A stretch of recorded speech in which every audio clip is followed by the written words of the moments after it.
సూర్యాపేట జిల్లాలో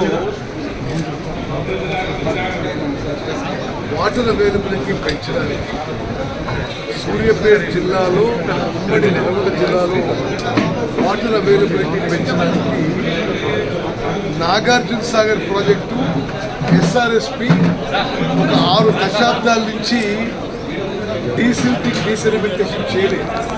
అంటే ఇసుక మట్టి కూరుకుపోయి ఆ రిజర్వాయర్స్ ఆ ప్రాజెక్ట్స్ కెపాసిటీ 25-30% తగ్గినాయి.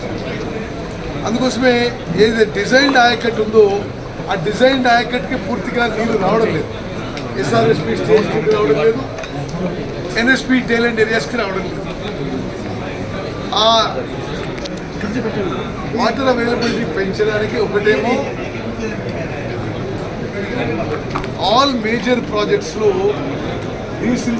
డీసెలిమెంటేషన్ కార్యక్రమం ఒక జాతీయ ప్రోగ్రాం కింద చేపట్టడం జరిగింది. దాని ద్వారా ఎన్ఎస్పి టైలెంట్ ఏరియాస్కి ఎస్ఆర్ఎస్పి స్టేజ్ 2 టైలెంట్ ఏరియాస్కి నీళ్లు తీసుకొచ్చే ప్రయత్నం ఇది. అదేవిధంగా పాలేరు రిజర్వాయర్ కూడా నీళ్లు పెంచాలనే ఒక దృఢ సంకల్పంతో ముందుకు పోతున్నాము.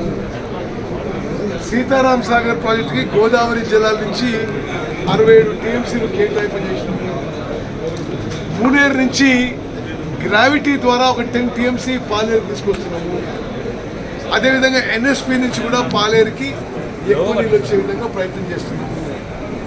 పాలేరుకి ఎక్కువ నీళ్ళు తీసుకొచ్చి అందులో కొంత భాగము మేము మోతే మండలానికి ఒక చిన్న లిఫ్ట్ పెట్టే ప్రయత్నం జరుగుతుంది.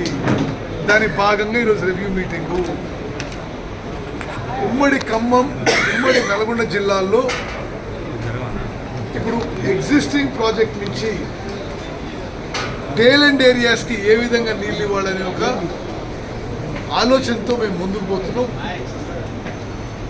రాష్ట్ర వ్యాప్తంగా కొత్త ఇరిగేషన్ ప్రాజెక్ట్స్లు, పాత ఇరిగేషన్ ప్రాజెక్టుల మరమ్మతులతో రాష్ట్రం మొత్తం కూడా మరి ముఖ్యమంత్రి రేవంత్ రెడ్డి గారు, ఉప ముఖ్యమంత్రి భట్టి గారి నాయకత్వంలో సస్యశ్యామలం చేసే ప్రయత్నంలో ఇవన్నీ భాగస్వామ్యం అని చెప్పి నేను మనం